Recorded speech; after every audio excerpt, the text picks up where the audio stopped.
नमस्कार, मैं हूं सुरक्षा और आप देख रहे हैं जननायक। देश में कोरोना के बढ़ते मामलों को लेकर राज्यों के मुख्यमंत्रियों के साथ वर्चुअल बैठक में प्रधानमंत्री नरेंद्र मोदी ने पेट्रोल की कीमतों पर राज्यों से अपने हिस्से का टैक्स घटाने की बात कहकर आम लोगों के मन में छिपे उस दर्द को फिर से उभार दिया जो सरकारों ने लूट मचाकर उसे दे रखा है। जी हां, बात पेट्रोल डीजल की। अब सरकार को लगने लगा है कि सीएनजी का उपयोग बढ़ रहा है तो उसकी कीमतें भी बढ़ाई जा रही है। पेट्रोल और डीजल भरवाते वक्त तो आम आदमी यह हर दिन महसूस करता है कि उसने जिन सरकारों को जनहित के लिए चुना था वे कितनी निर्मम निकली। वैसे राज्य सरकारों से अपील करने की जगह मोदी पेट्रोल डीजल को जीएसटी के दायरे में लाने की बात कहते तो लोगों को अधिक अच्छा लगता, लेकिन यहाँ तो सरकारें एक दूसरे से कह रही है कि हमें मत रोको, तुम लूट में कमी लाओ। केंद्र में भाजपा की सरकार है, उसे तो पेट्रोल की कीमतें कम नहीं करनी। कांग्रेस भी इस पर क्यों नहीं बोलती? तो हमने जब हाल देखा तो चकराने वाला था। देश की प्रमुख विपक्षी पार्टी कांग्रेस की सरकार जिन राज्यों में है वहां सर्वाधिक टैक्स वसूला जा रहा है। अब जानते हैं टैक्स का गणित। दो पड़ोसी राज्यों में तेल की कीमत में बड़ा अंतर होता है। यह टैक्स की वजह से ही होता है। मुंबई में 120 रुपये लीटर पेट्रोल है, जबकि पड़ोस के ही केंद्र शासित प्रदेश दमन-दीव में यह 102 रुपये है। इसी तरह तमिलनाडु में 111 रुपये तो जयपुर में 118 रुपये लीटर है। अभी महाराष्ट्र के परनबी और राजस्थान के गंगानगर में सबसे महंगा पेट्रोल 123 रुपये लीटर में मिल रहा है। वेट वसूलने के मामले में आंध्र प्रदेश सबसे आगे है। यहाँ पेट्रोल पर 31% और डीजल पर 22.25% टैक्स वसूला जा रहा है। बड़े राज्यों में तमिलनाडु में वेट कम है। यहाँ पेट्रोल पर 15 और डीजल पर 11% टैक्स वसूला जाता है। तरह तरह के बहाने बनाकर तेल की कीमतें बढ़ाने का काम रोजाना किया जा रहा है। 22 मार्च से अब तक पेट्रोल डीजल की कीमतों में 9 रुपये 20 पैसे की बढ़ोतरी हो चुकी है, जबकि अब तो अंतर्राष्ट्रीय बाजार में तेल की कीमतों में कमी आई है। अंतर्राष्ट्रीय मार्केट में कच्चे तेल की कीमत $102 प्रति बैरल है। 18 अप्रैल के दिन यह कीमत $114 प्रति बैरल थी। अंतर्राष्ट्रीय बाजार में कच्चे तेल की कीमत में लगातार गिरावट आ रही है। हालांकि भारतीय तेल बाजार के लिए अच्छी खबर है।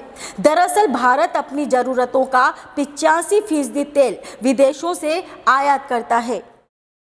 अब हम आपको बताते हैं कि आखिर कांग्रेस और अन्य दूसरे विपक्षी दल पेट्रोल डीजल की बढ़ती कीमतों को कम करने को लेकर गंभीर क्यों नहीं है।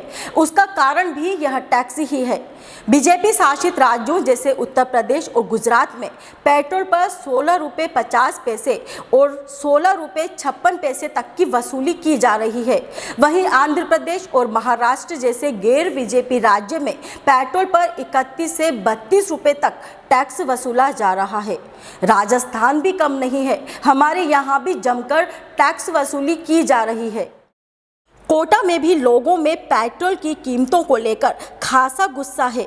लोगों का कहना है कि सरकारों को आम आदमी के दुख परेशानी की कोई चिंता ही नहीं है।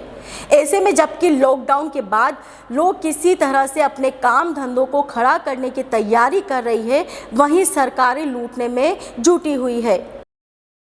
कम से कम टैक्स में कटौती करें और जो पेट्रोल और डीजल की कीमतें हैं उनमें लगाम लगाई जाए, तभी क्योंकि आम जनता परेशान हो रही है। दूरियां इतनी बढ़ी गई है, व्हीकल ज़रूरी हो गया।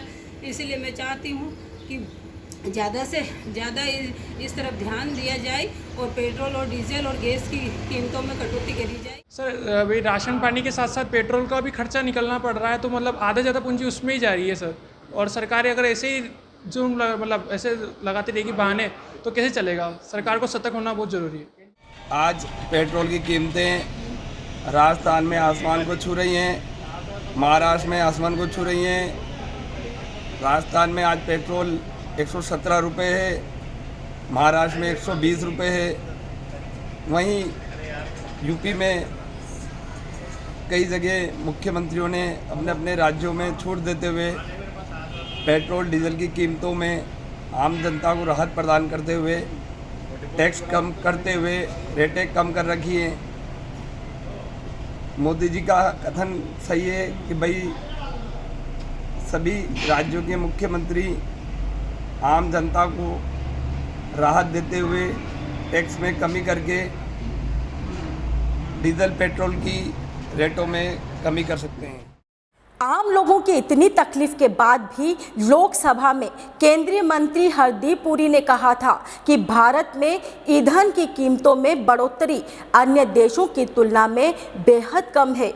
उन्होंने कहा कि अप्रैल 2021 से मार्च 2022 के बीच पेट्रोल की कीमतों में अमेरिका में 51%, कनाडा में 52%, जर्मनी में 55%, यूके में 55%, फ्रांस में 50%, स्पेन में 58% की वृद्धि हुई है। वहीं भारत की बात की जाए तो यहाँ महज 5% की बढ़ोतरी हुई है। We have raised the price of petrol by, I think, 9 rupees over 12 or 13 days when the international price has shot up. Now, I have something, sir. Gasoline at the pump, comparison between April 21 and March 22, in USA the increase percentage is 51%, in Canada 52%, in Germany 55%, UK 55%, France 50%, Spain 58%, Sri Lanka 55%, India, sir, 5%. Yes, Our Minister. percentage increase is 1/10 Yes, of what Minister. it is elsewhere. Now- Similarly, I could do for gas, sir. Sir, I thank you very much for the opportunity to be able to participate in this discussion on Rule 193. I think a lot of very valuable issues have been raised.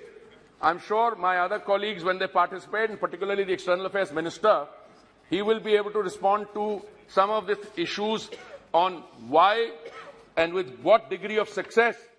अब बात फिर मुद्दे की।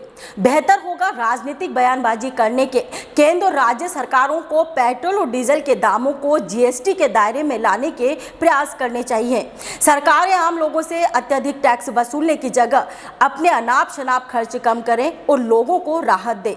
लोगों को भी यही उम्मीद है। तो जुड़े रहिए जननायक के साथ। हमारी खबर कैसी लगी हमें कमेंट बॉक्स में ज़रूर बताएं और चैनल को सब्सक्राइब करें, लाइक करें। जय हिंद।